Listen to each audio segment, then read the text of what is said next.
Nanti saya akan jelaskan bagaimana minuman sorga, makanan sorga, pakaian sorga. Subhanallah, ma la ainun ra'at wala udhunun sami'at wala khatara ala qalbi bashar. Kemudian yang ketiga, ni'matun nafsi, nikmat ketenangan, di mana penduduk sorga itu bukan hanya mendapatkan istri dunia, tapi Allah berikan 70 bidadari, setiap bidadari 70 pembantu wadhifah. Karena wanita ahli sorga itu terbagi 4. Pertama, istri kita, wanita dunia yang masuk sorga. Kecantikannya tidak bisa disifatkan siapapun, keindahannya tidak bisa disifatkan siapapun, tidak pernah dilihat mata, tidak pernah didengar telinga, bahkan terlintas tidak bisa. Makanya Quran tidak menyebutkan sifat wanita-wanita dunia yang masuk surga. Quran hanya mensifatkan para bidadarinya saja. Ya. Yang kedua, hurun ain. Hurun ain ini bidadari. Dan bidadari itu diciptakan oleh Allah Subhanahu wa ta'ala memang khusus untuk khidmah saja, menyerahkan dirinya untuk menjadi pembantu kita, melayani kita. Dan Allah katakan wazawwajnaha bihurin in, ya. Dan kami nikahkan dengan para bidadari. Kalimat zawaj apabila dita'diyah, dimuta'adikan dalam bahasa Arabnya dengan ba, itu artinya bukan akad, tetapi artinya jima', artinya berhubungan intim. Jadi Allah Subhanahu wa ta'ala sifatkan atau ciptakan bidadari itu untuk melayani kita dalam berhubungan intim, itu maksudnya. Makanya Allah katakan fi syughulin faqihun, ya kan? Mereka senantiasa sibuk. Jadi ahlul jannah itu senantiasa disibukkan. Katanya turjumanul Quran Abdullah bin Abbas, yang dimaksud syughulin di sini apa? Al-jima'. Yang dimaksud disibukkan artinya apa?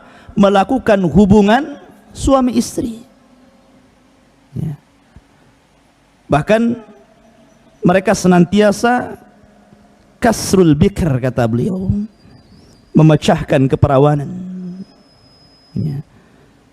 Ini kalau kita bicara wanita kedua, bidadari. Kemudian wanita yang ketiga, mereka adalah al-wadhifah, para dayang-dayang yang membantu bidadari untuk melayani kita. Jadi kalau antum punya istri satu, berarti bidadarinya 70. Setiap satu bidadari ada 70 juga, gitu kan? Itu kalau satu istri ya. Kalau 2 kalikan saja. Kalau 3 dikalikan lagi.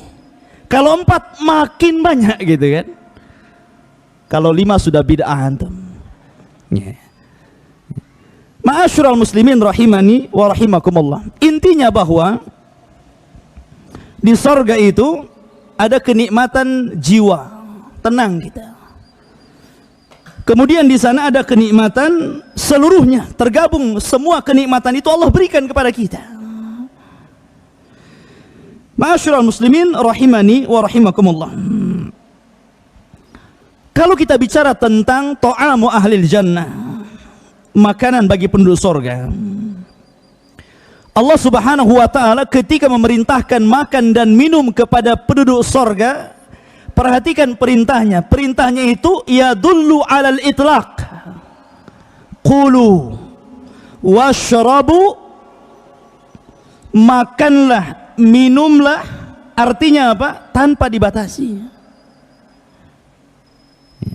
Berbeda dengan perintah makan dan minum di dunia.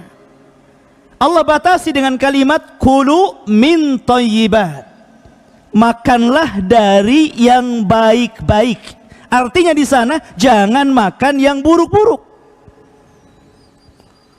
Tapi ketika Allah memerintahkan kita untuk makan dan minum, bagi penduduk sorga tidak terikat dengan apapun. Makanlah, minumlah, maksudnya makan segala sesuatu yang ada di sorga, dan minumlah seluruh minuman yang ada di sorga. Artinya tidak ada yang haram, semuanya halal. Semua yang ada di sorga itu halal, termasuk khamar juga. Ma'asyiral muslimin rahimani wa rahimakumullah. Adapun makanan yang pertama yang antum akan makan kalau takdirkan antum masuk surga adalah qit'atu kabidil hut. Allah berikan hatinya ikan paus. Jadi Allah Subhanahu wa taala menciptakan ikan paus yang sangat besar. Karena antum juga besar di sana masalahnya. Antum 30 meter, ikan pausnya di dunia macam ikan teri jadinya. Ya kan? Karena seluruh orang-orang yang masuk surga itu dibesarkan badannya, di mana seluruh orang-orang yang masuk surga itu tuluhu sittuna dhira'a, panjangnya itu 60 hasta atau kurang lebih 30 meter. Nah, kalau ke Saudi itu ada jubah Nabi Adam tuh 30 meter. Berapa hari jahitnya? Ya. Ma'asyiral muslimin rahimani wa rahimakumullah. Intinya bahwa di sorga seluruh makanan yang Allah berikan kepada kita halal, dan yang pertama dimakan adalah kabid al-hut. Sebagian orang-orang meneliti kenapa Allah Subhanahu wa taala memulai memberi makan kepada awal yang masuk surga kabidil hut. Ada yang mencari hikmah di balik itu. Ada yang mengatakan bahwa ketika manusia sudah berlelah letih nih ya, mereka sudah di padang mahsyar sekian lamanya, kemudian dihisab sampai kepada siratal mustaqim, sampai berkumpul berdesak-desakan di pintu surga, maka mereka merasakan keletihan. Maka untuk menghilangkan keletihan itu Allah Subhanahu wa taala berikan kabidil hut. Dan setelah memakan itu mereka tidak akan pernah capek selamanya.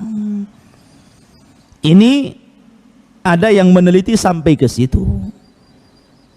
Soal benar atau tidak pendapat ini, yang jelas hadisnya sahih bahwa penduduk surga yang pertama dimakan adalah kabidil hut. Baru setelah itu Allah Subhanahu wa taala mengatakan memberi makanan buah-buahan sesuai dengan apa yang kalian kehendaki, dan daging sesuai yang kalian inginkan. Wa faqihatin mimma yatakhayyarun wa lahmi tayrin mimma yashtahun.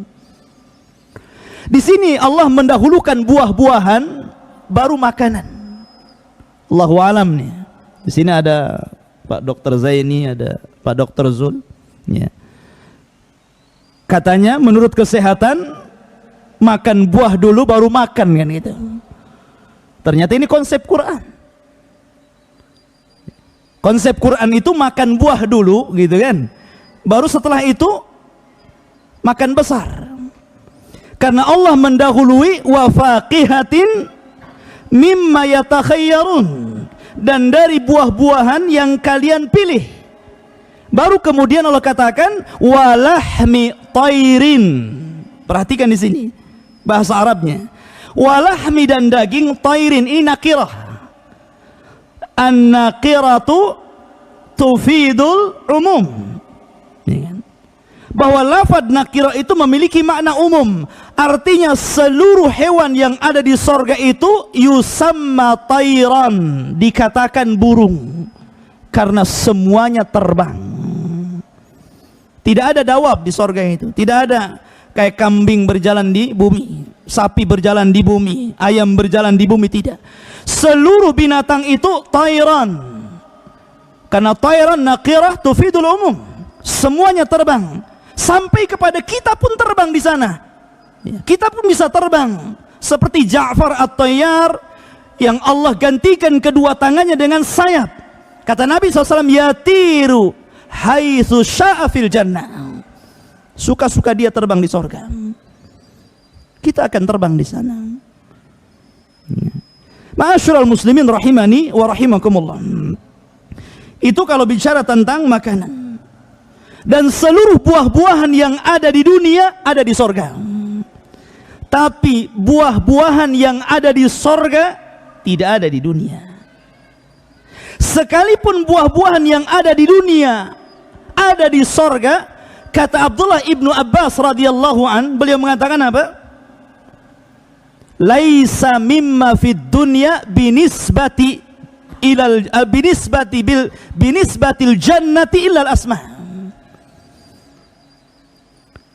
Artinya apa? Walaupun sama namanya, di dunia ada pisang, di sorga ada pisang, di dunia ada anggur, di sorga ada anggur, di dunia ada kurma, di sorga ada kurma, tapi itu hanya kesamaan nama, bukan kesamaan rasa. Tidak, nama saja, tapi rasanya beda. Bahkan ada buah-buahan yang antum tidak pernah lihat. Ma la ainun ra'at wala udhunun sami'at. Tidak pernah dilihat, tidak pernah didengar. Dan itu Allah peruntukkan untuk ahlul jannah. Ma'asyiral muslimin rahimani wa rahimakumullah. Intinya bahwa di sorga itu 24 jam makan terus. Ukuluha daim, kata Allah. Makannya terus gitu, nggak berhenti. Makan aja. Tapi nggak kenyang-kenyang. Anehnya nggak kencing, nggak berak gitu. Beraknya itu nguap. Dan nguapnya ini bau misik gitu kan. Kalau kita kan sesuai dengan apa yang kita makan. Ya, makan jengkol, bau jengkol. Makan petai, bau petai gitu kan. Dan di sorga itu semuanya memang wangi. Makanya ada yang mengatakan bahwa saking harumnya sorga, sampai keharuman sorga itu sampai ke dunia. Seperti kisah siapa? Anas ibn Nadhr dalam perang Uhud. Ketika diisukan Nabi SAW kutil, dibunuh gitu kan, padahal tidak. Maka separuh para sahabat terpengaruh sehingga sebagian mereka tunggang langgang.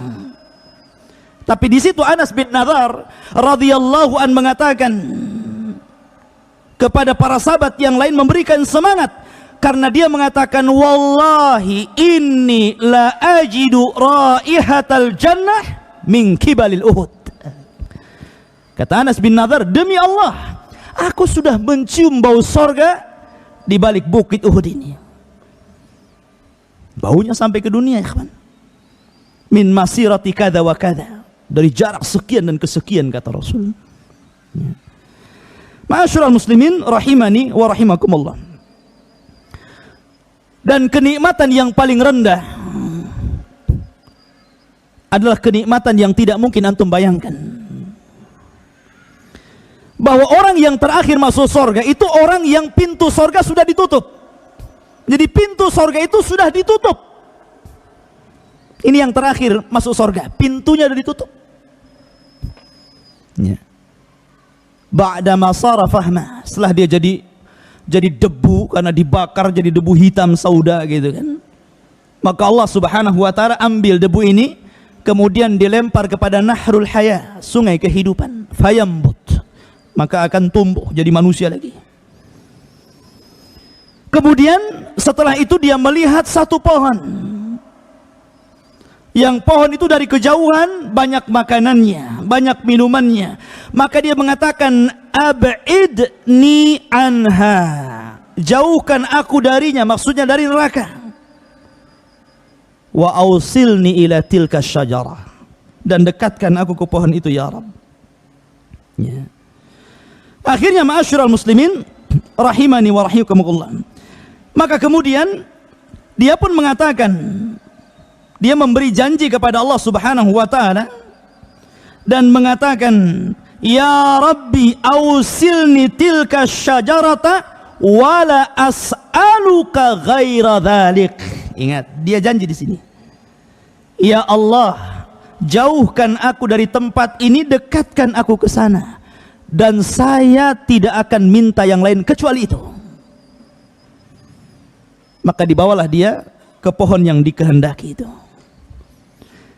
Rupanya dari pohon itu ada pohon yang lebih besar lagi. Dari kejauhan kelihatan lebih banyak lagi buah-buahannya.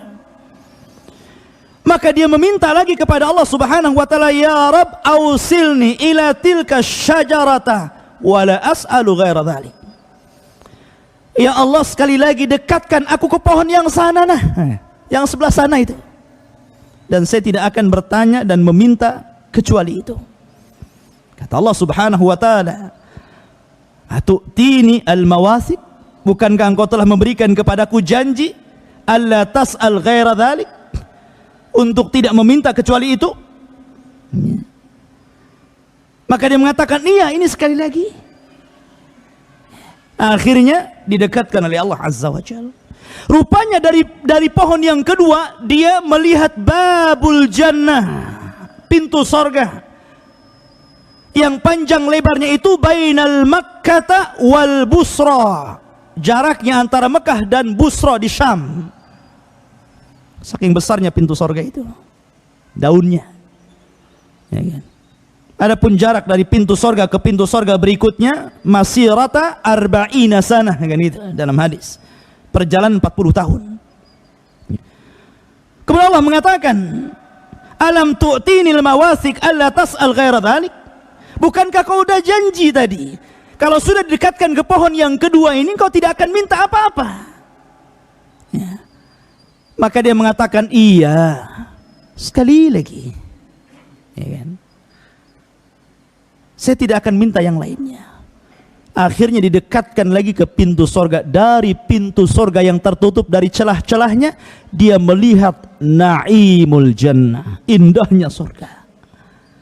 Akhirnya dia mengatakan, "Ya Rabb, adkhilni ilal jannah, ya Rabb, masukkan aku ke dalam sorga." Akhirnya Allah Subhanahu wa taala mengatakan, "Alam tarda an takuna malikan min mulukid dunya?" Sudah gini saja. Bagaimana kalau seandainya aku berikan kepadamu satu kerajaan di dunia dan kau rajanya? Mau? Oh, langsung radit. Maulah, kan gitu bahasa saya kan. Ya.